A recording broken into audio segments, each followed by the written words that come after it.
I suspect if people were watching me when I found out my father had died some 5 years ago, they might have thought I didn't grieve. There weren't many tears. There weren't really many emotions at all. The reality is that I had been grieving the loss of my dad for years before, since he started slowly fading from our life because of Alzheimer's disease. I had very deliberately said goodbye to him and made my peace long before his heart stopped beating.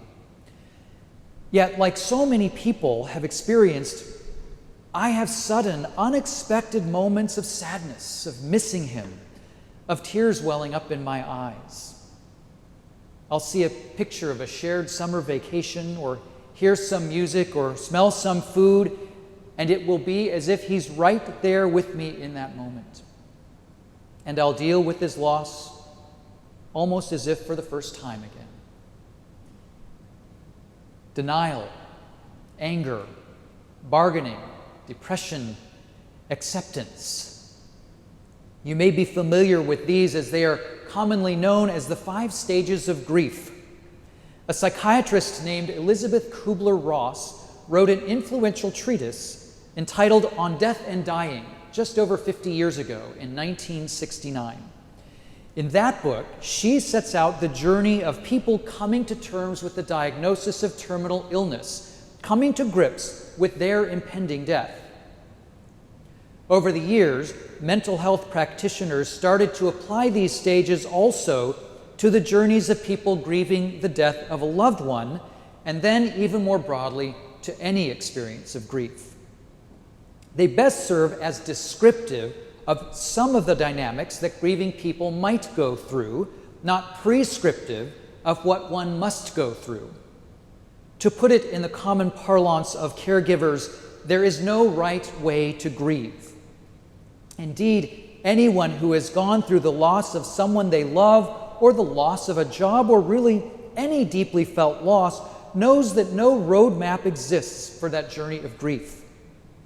Better research now demonstrates that emotional resilience and myriad emotional expressions characterize people's grief.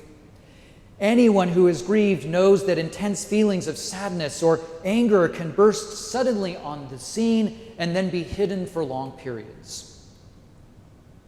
However, while it may be true that there is no one right way to grieve, that denial, anger, bargaining, depression, and acceptance are not neatly spaced, predictable stepping stones, there are wrong ways to express our grief.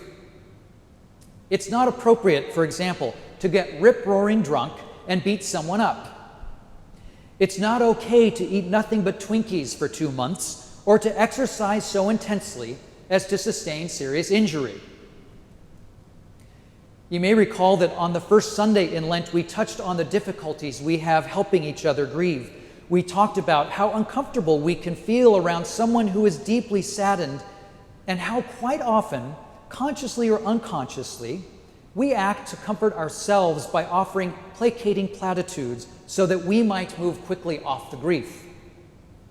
You know, if you've gone through this, that it's sometimes just easier to bottle up instead of to cry out, because it seems more socially acceptable and easier on our friends. To make things worse then, we carry on stoically, tamping down our emotions, putting a smile on our face, and we find a whole new layer of disappointment on top of the sadness, because then no one seems to care enough to be with us in our grief. I mean, shouldn't people just know, after all, that we're hurting without our giving voice to it? And shouldn't they just know how to deal with it? Well, unfortunately, probably not. We would prefer just to avoid it altogether, as if grief represents some defect in us to be repaired rather than a reality of our being. Here's the thing, though. As much as we'll put on a brave face for others, as much as we'll maintain that proverbial stiff upper lip, there is no such thing as a life absent of sadness and of the need to give voice to it. While grief and sadness take myriad different paths, bottling them up and quashing them just won't lead us to new life. No, we really have to find a way to express those feelings. Haven't we all experienced this in whole new ways this past year? We've all had a year of loss, senseless deaths of loved ones, losses of jobs, the sheer loss of contact and relationship, missing an entire year of important milestones for our kids, graduations and proms, recitals and playoffs. We just want this to end now. Or we just want to scream. Or we lash out at the store clerk as if it's their fault. Or we get impatient with our dog, or our neighbor, or our family, or our clergy.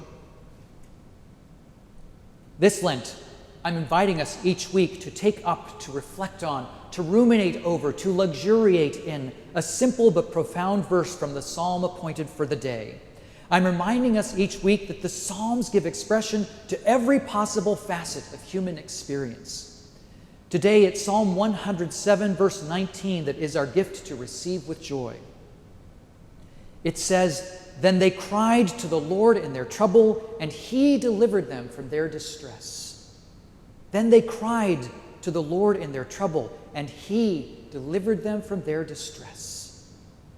Then they cried to the Lord in their trouble, and He delivered them from their distress. We people of faith actually have a perfect place to express our grief, whether that grief is characterized more by anger or sadness or resignation in any given moment. We have our life of prayer. You see, prayer isn't merely asking God to forgive us or help us. Prayer is the entirety of the way we connect with God and experience the depth of God's loving presence. Our prayer life cannot and should not look like all those social relationships where we put on that brave face to make the right impression. Our prayer life is where we go when we feel like we've got no one else who will listen to or understand our grief. In our life of prayer with God, who loves us completely, we can cry out in our anger or sadness. Unlike our dear friends, God will not be uncomfortable. God will not be put out by our crying out. God will not offer placating platitudes or insist on a stiff upper lip. God will weep with us and hold us in loving arms. To be sure, God doesn't necessarily miraculously fix everything or give us extra protection when we are especially pious. No, we will inevitably find suffering and hardship because we are broken people in a broken world. But God can and does hear our cries and can and will deliver us from distress.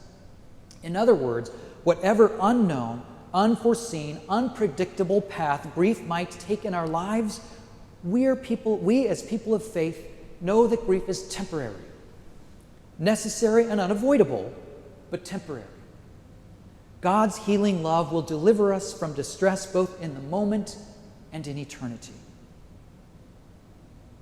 And for God's making generous space for our grief, sadness, and anger, for God's being present with us even in moments others might not be able to, for God's life-giving love for us and hearing our cries with our whole heart and body, soul and mind, we give thanks.